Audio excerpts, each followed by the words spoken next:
अगर आपको दोपहर में 2 से 5 के बीच में बहुत ज़्यादा नींद आती है तो आप साइंटिस्ट के अकॉर्डिंग बहुत जल्दी मरने वाले हो। Yes, let me explain you why. मैं बात करने वाला हूँ रंजन दास, जो कि इंडिया के one of the leading IT company SAP के सीईओ हैं, जो हर दिन वॉकिंग, जॉगिंग, हमेशा हेल्दी खाना खाना, इवन मैराथन्स में पार्टिसिपेट करना, ये वो सारी चीजें करते थे। He seems completely fit from inside out. अक्टूबर 2009 को जब वो अपने जिम से घर लौट रहे थे तो उनकी आते वक्त हार्ट अटैक से मौत हो गई। वो इंसान जो वॉकिंग जैसी कार्डियोवैस्कुलर एक्सरसाइज रोज करता था, मैराथन में पार्टिसिपेट करने के लिए उसने अपने हार्ट को ट्रेन किया था, वो इंसान कम उम्र में ही हार्ट अटैक से उसकी मौत हो जाती है। क्योंकि उनका मानना यह था कि सिर्फ फ्रेश और फिट रहने के लिए 4 घंटे की नींद इनफ रहती है। बट सिर्फ 4 घंटे की नींद लेना या सोने की वजह से हार्ट अटैक आ सकता है। आपने डे लाइट सेविंग के बारे में जरूर सुना होगा। यूएसए में जब समर का टाइम आता है, मार्च के महीने में, वो लोग क्या करते हैं कि 2 मार्च को रात के 2 बजे टाइम 1 घंटा बढ़ा देते हैं।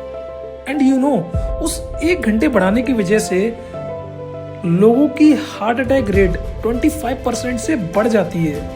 कैन यू इमेजिन, 25% बढ़ जाती है और वो काफी दिनों तक रहता है। और इसका रिवर्स भी होता है।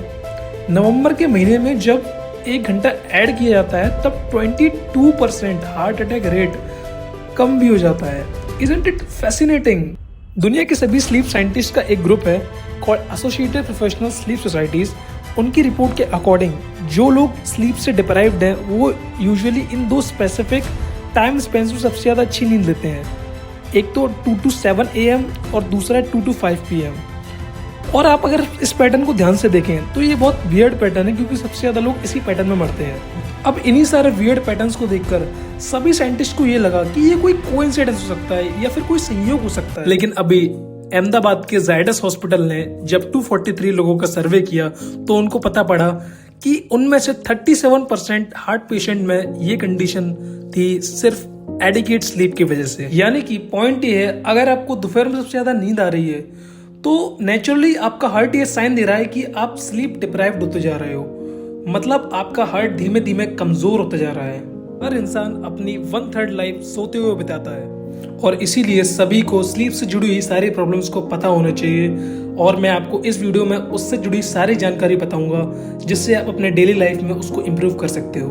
ये उन चूहों की आर्टरीज की इमेजेस है जिन पर हार्वर्ड मेडिकल स्कूल और मैसाचुसेट्स जनरल हॉस्पिटल ने जॉइंट रिसर्च की, जिसमें से फर्स्ट इमेज में उन चूहों की है जिनको प्रॉपरली स्लीप दी गई और दूसरी वाली उन चूहों की जिनको प्रॉपरली स्लीप नहीं दी गई। लेकिन अगर आप इन इमेज को ध्यान से देखें तो इसके सेंटर में एक गाढ़ा फाउंड क्रिएट हो गया है, जो कि फर्स्ट वाले में बिल्कुल नहीं है, लेकिन दूसरे वाले में ऐसा लग रहा है कि आर्टरीज को टोटली ब्लॉक किया जा रहा है।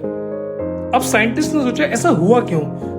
लगातार स्लीप डिसरप्ट से जो WBCs के प्रोडक्शन को रेगुलेट करने वाले हार्मोन हिपोक्रेटिन का लेवल डाउन चला जाता है, जिससे हद से ज्यादा WBCs बढ़ जाते हैं जो कि नसों को ब्लॉक कर देते हैं। अनफॉर्चुनेटली जी हाँ, वो ब्लैक हमारे ही WBC से बनने वाला ब्लैक था और वो एक्यूमुलेट होकर हमारे नसों को ब्लॉक करता है और हार्ट डिजीजेस को बढ़ाता है। And it does not stop here, because in 2011 cancer general research में इट रिवील 6 घंटे कम सोने की वजह से हमारी बॉडी में कैंसर, स्पेसिफिकली कोलोरेक्टल कैंसर 50% से बढ़ जाता है। ये रिस्क उतना ही ज्यादा रिस्की है जब किसी के फर्स्ट डिग्री रिलेटिव जैसे पेरेंट्स, भाई बहन को हो जाता है तब का। इसका मेन रीजन है बॉडी में जगह जगह होने वाला इन्फ्लेशन। क्रोनिक इन्फ्लेशन कैंसर का one of the major cause है, जो कि लैक ऑफ स्लीप की वजह से बॉडी के अंदर इन्फ्लेशन बढ़ता है और उसके बढ़ने की वजह से अगर उसके सिंपल इफेक्ट देखें तो मुंह में छाले हो जाना। अब आप सोचिए, अब बॉडी के अंदर के होने वाले इनसाइड ऑर्गन्स का क्या हालत हो रही हो। अगर एक एडल्ट मेल 6 घंटे कम नींद लेता है तो उसका सेक्स हार्मोन और टेस्टोस्टेरोन 10 to 15% गिर जाता है, जो कि नेचुरली ये हार्मोन एजिंग की वजह से पर ईयर ओनली 1% की रेट से गिरता है। अब टेस्टोस्टेरोन को फाउंटेन ऑफ यूथ बोला जाता है और ये भी एक वजह है कि आजकल के जवान मर्द कम उम्र में ही इम्पोर्टेंट होते जा रहे हैं। बताओ तो सही।